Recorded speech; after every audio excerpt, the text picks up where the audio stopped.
अस्सलामुअलैकुम जी, आप लोगों को नई वीडियो में खुशामदीद करते हैं। पीएम लैपटॉप स्कीम का आगाज़ हो चुका है। इसके लिए आपने गूगल पर सर्च करना है पीएम लैपटॉप स्कीम और आपको ये लिंक नज़र आ जाएगा PMYP वाला। यहाँ पर आपने आना है और इस तरह का इंटरफेस आपको नज़र आएगा।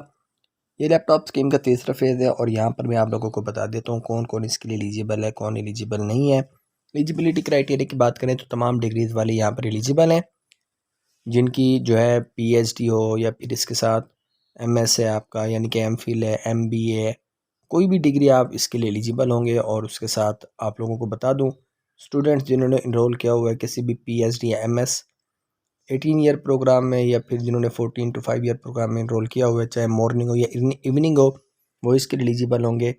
और इसके साथ जितने भी MBA वाले हैं, इन एलिजिबल की बात करें तो वो स्टूडेंट्स जो प्राइवेट इंस्टीट्यूशंस में हैं वो इसके लिए एलिजिबल नहीं होंगे। इसके साथ वो स्टूडेंट जिन्होंने पहले से ही लैपटॉप ले लिया हुआ है किसी भी स्कीम के तहत, वो इसके लिए एलिजिबल नहीं होंगे। जो बैरूनी स्टूडेंट्स हैं, फॉरेन नेशनलिस्ट, वो इसके लिए एलिजिबल नहीं है, सिवाय AJK के आज़ाद जम्मू एंड कश्मीर वाले जो हैं वो अप्लाई कर सकते हैं। और इसके साथ अगर कोई ऐसा स्टूडेंट है जिसने अप्लाई नहीं किया था ऑनलाइन और उसके साथ उन्होंने जो है बाद में वो कहे कि मुझे लैपटॉप चाहिए, तो वो भी इसके लिए एलिजिबल नहीं होगा। ऑनलाइन अप्लाई करना ज़रूरी है, जो मैं आपको इस वीडियो में सिखाने वाला हूँ। और इसके साथ आप लोगों को जितनी भी मालूमात है वो आप सारी पढ़ सकते हैं। बहरहाल आपने इसी पेज पे आने के बाद राइट टॉप पर आपको अप्लाई नाउ का बटन नजर आएगा, उस पर क्लिक करना है और वहाँ पर आपने अपना शनाख्ती कार्ड नंबर देना है और साथ में आपने कैप्चा को कंप्लीट करना है। अच्छा, एक बात बता दूं, आप एलिजिबल हैं या नहीं, शनाख्ती कार्ड लिखने के नीचे आपको वैलिड नज़र आ जाएगा। ठीक है, अगर आप एलिजिबल हुए तो वैलिड का ऑप्शन आएगा, फिर आप जो है सबमिट पर क्लिक करके नेक्स्ट पेज पर जाएंगे और यहाँ पर आपको कुछ इंस्ट्रक्शंस देगा। इंस्ट्रक्शंस को आप रीड आउट कर सकते हैं, आपकी मर्जी है, वरना आप एक्सेप्ट एंड कंटिन्यू पर क्लिक करेंगे और आगे मूव ऑन करेंगे। अब यहाँ पर आपने देखें अपनी इंफॉर्मेशन देनी है 1 by 1 करके।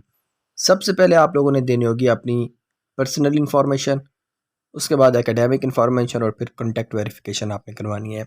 तो अब हम चलते हैं पर्सनल इंफॉर्मेशन की तरफ, जिसमें आपने पहले अपना फुल नेम लिखना है, फादर नेम लिखना है, डेट ऑफ बर्थ देनी है, जेंडर बताना है, परमानेंट एड्रेस वगैरह।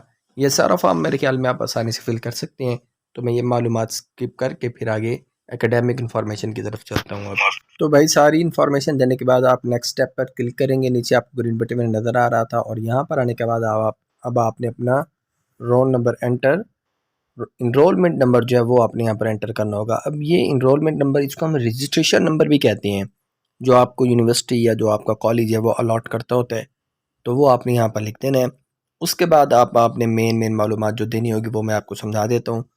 यहाँ पर साथ के साथ आपने यूनिवर्सिटी, सिटी ऑफ यूनिवर्सिटी, आपका जो यूनिवर्सिटी है या कॉलेज है जहाँ आप पढ़ रहे हैं, अगर आपका मेन कैंपस नहीं है तो फिर आप उसके सब कैंपस में पढ़ रहे हैं तो सब कैंपस का जो है ना वो शहर आपने लिखना है।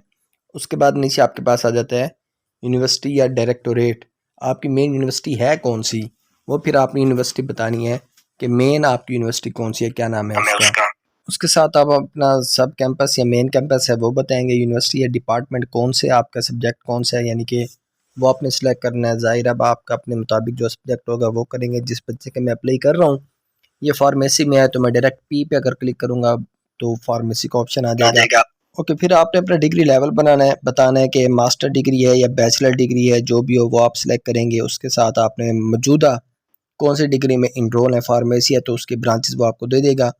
तो फार्मेसी में मेरे ख्याल में अभी यहाँ पर उन्होंने फॉर्म D वालों को एलिजिबल किया हुआ है, तो आप यहाँ पर अप्लाई करेंगे।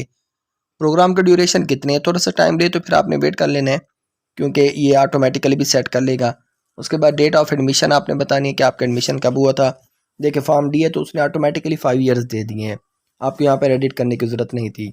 ओके जी, उसके बाद आपने मंथ सेलेक्ट करना है और ईयर सेलेक्ट करना है कि कब आपने एडमिशन लिया था अपनी यूनिवर्सिटी में। और उसके बाद फिर आपने बताना है एनुअल सिस्टम है या सेमेस्टर सिस्टम है। अच्छा, अब ये बताने के बाद फिर वो आपसे पूछेगा कि आपका ईयर ऑफ स्टडी कौन सा है, यानी कि आप कौन से साल में पढ़ रहे हैं, मौजूदा 5 सालों में से किस साल में है, तो वो ईयर आप सेलेक्ट करेंगे। उसके साथ सेमेस्टर हो तो सेमेस्टर पूछेगा कि कौन सा सेमेस्टर आपका चल रहा है।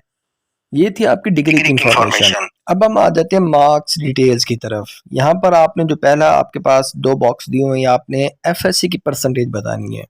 ठीक हो गया, FSC की परसेंटेज यहाँ पर जो भी बनेगी आपकी वो दे देनी है। जैसे कि इस बच्चे के अगर हम देखें तो तकरीबन 89 कंप्लीट बन रही है, तो हम लिखेंगे 89, दरमियान में डॉट नज़र आ रहा है आपको, तो इस डॉट को यानी कि 89.00 बन जाएगी। इस तरह आपने इसकी परसेंटेज है वो कंप्लीट करनी होगी। फिर आ जाता है ग्रेडिंग सिस्टम। ग्रेडिंग सिस्टम से मुराद ये है कि आपको रिजल्ट जो है वो सीजीपीए के सिस्टम में दिया जाता है या परसेंटेज में। अब अगर आपका सेमेस्टर सिस्टम है तो सीजीपीए बनेगा, एनुअल सिस्टम है तो परसेंटेज बनेगा। फिर जब आप एनुअल सेलेक्ट करेंगे तो आपको पूछेगा परसेंटेज इन लास्ट एग्ज़ाम, जो आपने पेपर दिया है। अब ये है कि अगर आपका पहला साल है, आपने इम्तिहान दिए हुए हैं लेकिन आपका रिजल्ट नहीं आया, तो भाई फिर आप कैसे उसका परसेंटेज बताएंगे। इस केस में भी आपने अपनी एफएसए वाली परसेंटेज लिख देनी है। अगर आपका रिजल्ट नहीं आया हुआ तो अगर आपका सेमेस्टर है जो आपने दिया हुआ है, पहला सेमेस्टर है, तो फिर तो आप, और उसका रिजल्ट नहीं आया तो फिर आप एफएससी की परसेंटेज लिखेंगे। अदरवाइज आपने क्या करना है, आपका दूसरा तीसरा चौथा सेमेस्टर है और उसका रिजल्ट नहीं आया, आपने पेपर दिए हुए हैं, तो उससे पीछे वाले सेमेस्टर की जो परसेंटेज होगी वो आपने यहाँ पर लिख देनी है। इस तरह एनुअल और सेमेस्टर सिस्टम की परसेंटेज आपने कंप्लीट करनी होगी। हाँ, ये अलग बात है, अगर आप सेमेस्टर सिस्टम सेलेक्ट करते हैं तो फिर परसेंटेज ना पूछे आपसे, डायरेक्ट सीजीपीए भी पूछ सकता है। ये आप लोगों को कुछ मैंने मार्क्स की डिटेल का तरीकाकार समझाना था कि आपने आखिर अपने नंबर और एजुकेशन देनी कैसे है, क्योंकि ये वो स्टेप है जो बच्चों को बहुत ज़्यादा कंफ्यूज कर रहा था। ये सारी मालूमात दे लेने के बाद अब आप जाएंगे नीचे, नेक्स्ट का बटन होगा आपके पास, वहाँ पर क्लिक करेंगे और वहाँ पर क्लिक कर लेने के बाद आपने अपना कॉन्टैक्ट नंबर देना है, फ़ोन नंबर देना है और वेट करना है कोड के आने का। क्योंकि जब मैं वीडियो बना रहा था तो सिस्टम शायद स्लो था, फ़ोन नंबर नहीं आया, कोड नहीं आया। कोड आएगा, आप वो पुट करेंगे, सबमिट पर क्लिक करेंगे, आपका अप्लाई हो जाएगा।